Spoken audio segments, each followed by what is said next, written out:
un champion et non des moindres. On a parfois l'impression, Yann Schrupp, que votre slogan pourrait être « Il court, il gagne ». C'est à peu près ça. Alors, on vous voit courir partout et puis vous réalisez à chaque fois des belles performances, des bons classements. Il y a quelques exemples récents. 6e place au championnat d'Europe de cross à Dublin en décembre. Champion de France du cross long à Montauban en novembre. Premier de la 3e édition du Adidas 10 km de Paris en septembre. Qu'est-ce qui vous a le plus marqué dans ce beau palmarès? C'est vrai que j'ai enchaîné pas mal de belles courses. Alors moi vraiment, ce que je dis souvent, c'est la course à Montauban, les championnats de France, parce que quand on passe sur la ligne d'arrivée en premier, il y a forcément toute l'ovation qui est pour soi. Donc je dirais que c'est cette course-là. C'est vrai que les championnats d'Europe ont permis de clôturer cette belle saison de la meilleure des manières avec le titre par équipe, mais je pense que c'est Montauban, ouais. Alors des belles courses, du national, de l'international. Et puis vous continuez aussi à participer à des courses locales. Vous étiez à nouveau premier des 10 km de Sarreguemines en octobre. Vous avez aussi remporté par exemple le semi-marathon de Nancy en mars. Est-ce que c'est important pour vous de continuer à courir aussi dans la région? Tout à fait. J'ai fait pendant de longues années la course de Saint-Louis, la course des Mollets à Elsprich, la course de Sarralbe, la course de Sarreguemines. Malheureusement, voilà, quand on augmente un petit peu les objectifs, quand on veut viser un peu plus haut, faut s'entraîner plus dur et donc j'ai plus forcément le temps de faire toutes les courses locales. Par contre, j'essaye vraiment de tenir les 10 km de Sarreguemines, ça me tient vraiment à cœur de toujours le faire. Et puis après, c'est vrai que je vais plus maintenant vers Nancy pour le semi-marathon. J'ai un petit peu augmenté la distance, même si ma distance phare reste le 10 bornes. Mais c'est vrai que ça me tient vraiment beaucoup à cœur et c'est pour ça que j'essaie de les soutenir au maximum, toutes les courses locales qu'il peut y avoir, parce que pour le sport santé, c'est vraiment extraordinaire. Maintenant, voilà, mon emploi du temps sportif fait que je ne peux pas participer à toutes les courses. Oui, c'est impossible. Depuis 2 ans, il y a en plus la complication avec ce Covid qui est omniprésent. Et puis là, par exemple, vous avez eu une saison hivernale incroyable avec des résultats superbes. Et puis un stop un peu prématuré, parce que vous-même, vous avez eu le Covid, c'est ça? C'est ça, tout à fait. Alors la saison hivernale se décompose généralement en 2 temps. Le temps du cross, plutôt novembre-décembre, et le temps de la salle, plutôt février-mars. Et c'est vrai que là, j'étais vraiment, au niveau des entraînements, j'étais bien parti pour cette saison hivernale en salle. Et voilà, la préparation s'est faite de la meilleure des façons. Et arrivé à la période de course, effectivement, je suis tombé malade parce que quand on arrive en période de course, on est en forme et quand on est en forme, on est très fragile. Notre système immunitaire est très fragile et malheureusement, à ce moment-là, j'ai eu le Covid. Et avec tout ce que j'entendais sur le Covid, des copains qui, pendant plusieurs mois, ont été fatigués, on a décidé avec mes coachs de stopper la saison. Ce n'est pas le plus important. Le plus important, c'est cet été.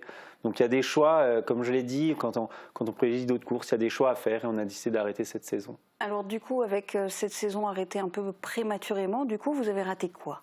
Alors j'ai raté plusieurs choses. J'ai raté les championnats de France en salle, le 3000, où je visais donc la première place comme j'avais pu le faire déjà en 2017. Et puis comme les championnats de France de cross, généralement ça a lieu en mars. L'année dernière en novembre à cause du Covid, mais généralement en mars. Je voulais m'aligner aussi sur les championnats de France de cross pour pouvoir espérer faire le doublé avec novembre et mars. Mais malheureusement, voilà, j'ai décidé de faire autrement. Je pense que c'est un mal pour un bien. Donc on verra maintenant cet été si ça va payer. Est-ce que du coup, ça a été aussi une manière de se reconcentrer sur les études? Parce qu'on se pose toujours la question, comment vous faites pour faire du sport de haut niveau avec la dose d'entraînement que ça suppose, avec les nombreux déplacements pour les compétitions, au niveau national, international, et à côté de ça, des études, et non des moindres, des études de médecine?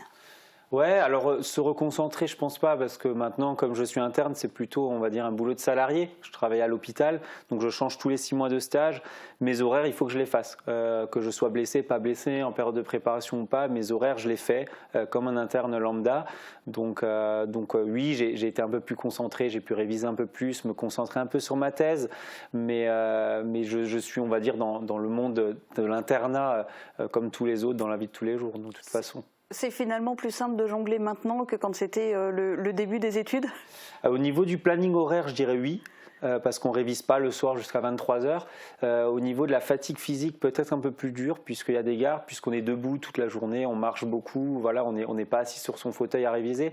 Donc voilà, c'est une difficulté un petit peu autre que je peux avoir par rapport aux autres, mais voilà, on essaie d'y pallier de la meilleure des façons, j'ai toujours fait, donc on espère que ça va continuer et j'espère pouvoir avoir un petit aménagement dans les semestres qui arrivent.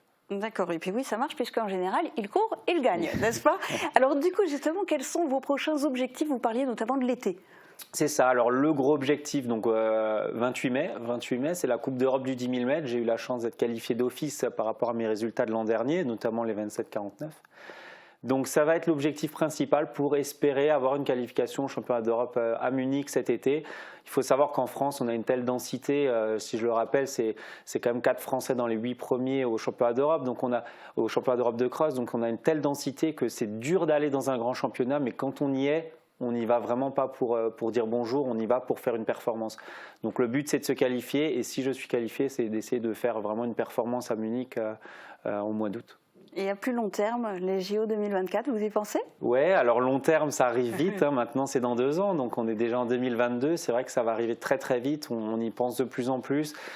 Comme je le disais, la clé, c'est vraiment, on mise tout sur une course. Cette année, tout va être misé sur le 28 mai. Donc il faut que les conditions météo, la forme soit là, les lièvres soient là. Donc il faut vraiment que tout soit réuni. Donc j'espère que l'année 2024 où je dois faire mes preuves, que tout se passera bien, que les étoiles vont être alignées. En tout cas, la préparation, on va la préparer de façon optimale. On va faire en sorte que tout soit prêt. Maintenant, j'espère qu'il n'y aura pas trop d'aléas comme cette année, comme cet hiver par exemple. Eh bien, en tout cas, au milieu de tout ça, merci beaucoup d'être venu participer à cette émission en direct.